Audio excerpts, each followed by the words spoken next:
In this video, we're going over example number 2 in lesson 8.4, and we are comparing linear functions. Okay. So here, example number 2 says, Bill drove his car at a constant speed while on a trip.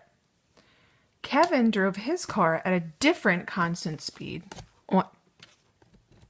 while on the same trip.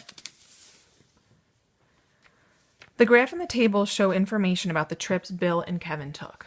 And we want to know, Bill drove how many miles per hour faster than Kevin? Okay, well, the first thing we need to understand that's very important is this word constant speed. That both Bill and Kevin drove at a constant speed. Speed is a rate. Right, because a rate is like a special ratio where you're comparing two different quantities.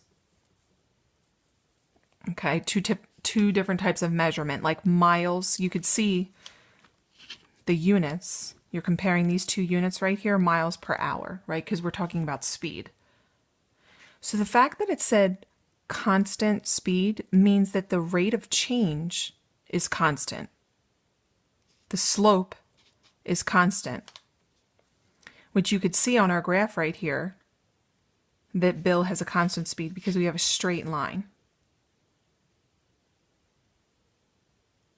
Okay. Notice this line goes through the origin. All right, if you look at our table over here with Kevin's trip, look at these first 2 points represented in our table. I'm sorry, not these 2 points, this first point. This first point in our table, 0, 0, that's also showing you that if you were to draw the line that represents this table of values, if you were to draw all of these ordered pairs, plot these ordered pairs on a graph, this line would go through the origin as well. It would go through the origin, right? Because 0, 0 is in our table of values. So both of these speeds, Bill's trip and Kevin's trip, describe proportional relationships, which means that it's a linear. Right? There's a relationship between a constant relationship between the x and the y values. Okay. So, going back to the fact that the constant speed is like a rate. What that means is we're asking how many miles per hour Bill drove faster than Kevin. Miles per hour, there's your rate. That's your rate of change. What that's saying is we have to find the rate of change, okay, because you're comparing miles per hour. Those are our two quantities that we're relating together. And we have to find the ratio, or the rate of change, for both Bill's trip and Kevin's trip. Okay, so now let's do that. So we have our graph. Let's look at Bill's trip first. The rate of change for him, well, the rate of change is just like the slope when you're given a graph. So let's write that down. It's like the slope. All right, and we have to find, remember, the rate of change is the slope, and to find the slope of a line on a graph, you have to pick 2 points and find the rise over the run between them. So we need to find the rise over the run to find the miles per hour.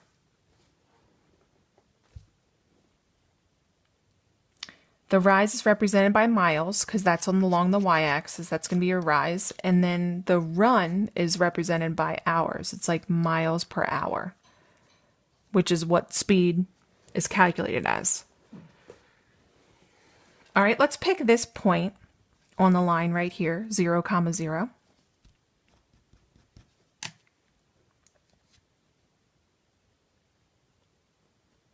And then another clear point on the line. There aren't really many clear points on this line where the grid lines line up, but here's definitely a clear point on the line, and that is at the ordered pair 2, 110.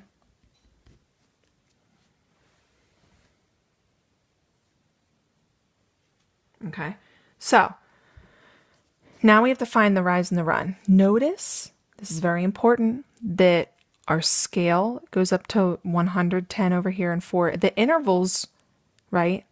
The boxes don't go by ones here. The boxes along the y-axis go by tens. Each box is worth 10 on the grid line.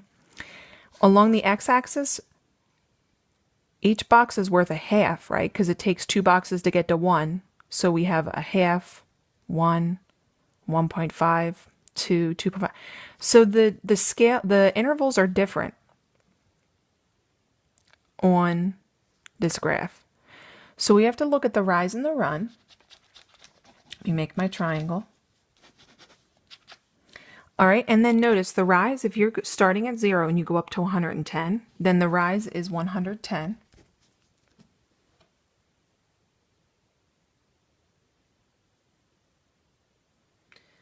And then the run, okay, well, let's look at our scale here. If you're going from here to here, let's go down to our scale. It looks like you're going from 0 to 2. See along down here? So our run is 2. Okay. So here we have our rise over run. If you divide that out, 110 divided by 2, it's 55, which means that Bill drove 55 miles per hour. That's his rate, his speed. He was driving 55 miles per hour on the trip. All right, now we have to find the rate of change, right? The speed for Kevin's trip. All right, and it's a constant speed, which means there's a constant rate of change. So let's check the rate of change. Remember, the rate of change for a table of values. All right, write this down. Is the change in output over the change in input.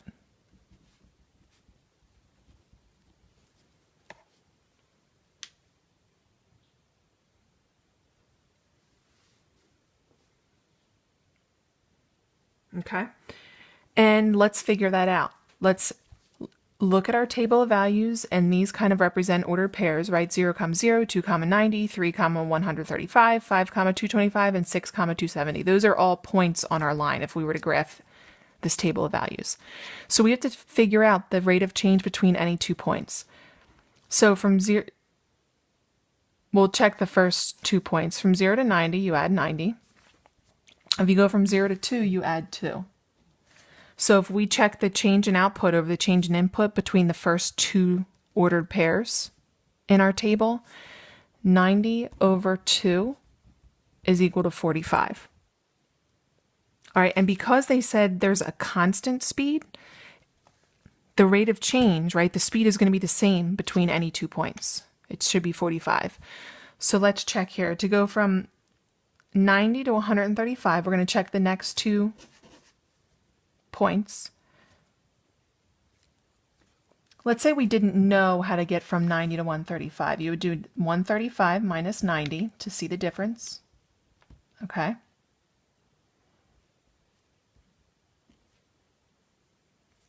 And the answer is 45. You add 45.